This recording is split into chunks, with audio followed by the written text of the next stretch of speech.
Oo, Megan. Ito yung mami ko. Parehas pala kayo, no? Parehas kayong pulubi!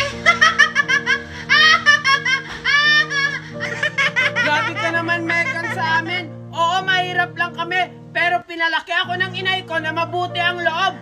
Hindi katulad niya, mayaman nga. Masama naman ang ugali. Aanhin mo yung mabuting loob? Eh kung mahirap ka naman, umalis ka nga dito sa pamamahay namin. Doon ka na babagay sa basurahan. Megan, tama na nga yan. Dapat ituring mong kapatid si Junjun. No, Daddy! Kahit kailan, hindi ko yun matatanggap bilang isang kapatid si Junjun! Hoy Megan, bastos ka, sumasagot ka na. Papa, pwede po bang umalis na lang ako dito? Mas gugustuhin ko pa pong maging palaboy kaysa tumira dito. Hindi anak, dito ka lang. Magiging okay din kayo ng kapatid mo. Wow, Junjun! Ang bait-bait mo ngayon ha! Anong nakain mo at naguhugas ka dyan ng plato? Lagi naman ako naguhugas dito at saka pinalaki ako ng inay na marunong maghugas. Ganyan talaga pag pinalaking mahirap. Okay lang na maging mahirap, basta hindi maging katulad mo. Anong ibig mong sabihin? Alam mo na yun kung ano. Daddy! Mommy! O bakit Megan? Bakit ka umiiyak? Si Junjun po! Inaaway ako! Hindi ko po siya inaaway. Hindi ko po alam kung bakit siya umiiyak. Maghuhugas lang naman po ako ng plato dito. Oh, hindi naman pala Megan eh. Ikaw Megan, huwag mo akong inaarte-artehan. Alam ko na yung ugali mo. Manda ka talaga sa akin, Junjun. Ano Marco? Kinakampihan mo na yung anak mo sa labas? Wala akong kinakampihan, Valerie. Baka nakakalimutan mo Marco, sampid lang yung anak mo dito. Baka nakakalimutan mo rin, Valerie, na may mas karapatan siya dito kaysa sa'yo. Ha? Ano? Hindi yan maaari. Wala siyang karapatan dito. Wala! Wow, Junjun! Ang bait-bait mo ngayon ha! Anong nakain mo at naguhugas ka dyan ng plato? Lagi naman ako naguhugas dito at saka pinalaki ako ng inay na marunong maghugas. Ganyan talaga pag pinalaking mahirap. Okay lang na maging mahirap, basta hindi maging katulad mo. Anong ibig mong sabihin? Alam mo na yun kung ano. Daddy! Mommy! O bakit Megan? Bakit ka umiiyak? Si Junjun po! Inaaway ako! Hindi ko po siya inaaway. Hindi ko po alam kung bakit siya umiiyak. Maghuhugas lang naman po ako ng plato dito. Oh, hindi naman pala Megan eh. Ikaw Megan, huwag mo akong inaarte-artehan. Alam ko na yung ugali mo. Manda ka talaga sa akin, Junjun. Ano Marco? Kinakampihan mo na yung anak mo sa labas? Wala akong kinakampihan, Valerie. Baka nakakalimutan mo Marco, sampid lang yung anak mo dito. Baka nakakalimutan mo rin, Valerie, na may mas karapatan siya dito kaysa sa'yo.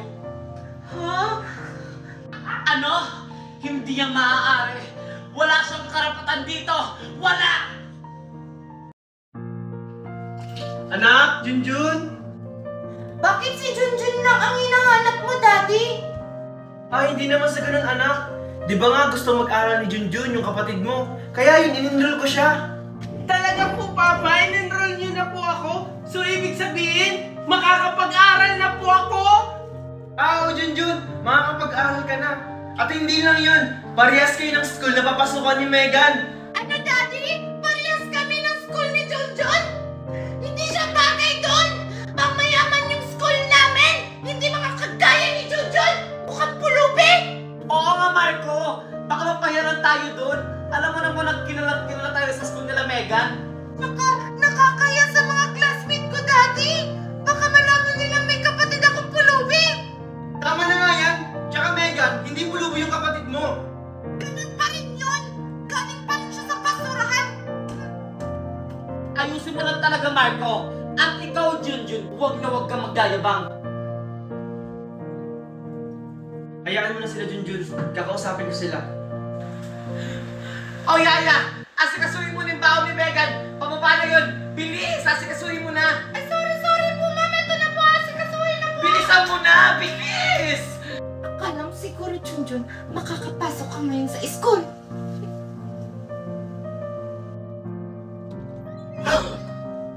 Oh, Megan, bakit ka dito? May kailangan ka ba? Ah, wala.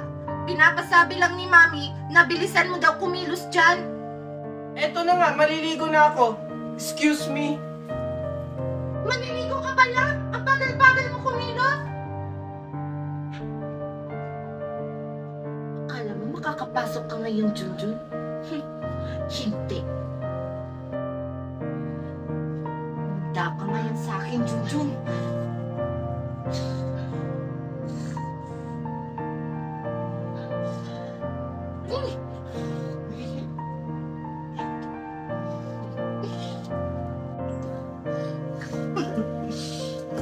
Oh, Junjun! Ba't ngayon ka lang naligo? Malilit na kayo ni Megan, oh! Maaga pa naman po. Anong maaga? Huwag mo nga kayahin yung school mo dati sa school nila Megan. Mami, nakahanda na po ako. Wait lang, Megan. Ito kasing isa, pabagal-bagal. No! Ayoko yung kasabay sa school, Mami! Mauna na lang tayo! Kung ayaw niyong kasabay si Junjun, ako na lang maghahalad sa kanya. Sige Junjun, magbihis ka na. Sige po.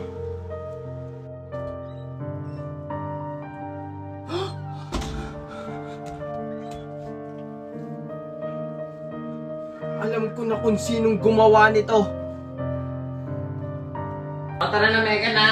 Yaya, yung bag ni Megan isunod na sa kotse, ha? ma'am. Megan, ikaw ba may gawa nito?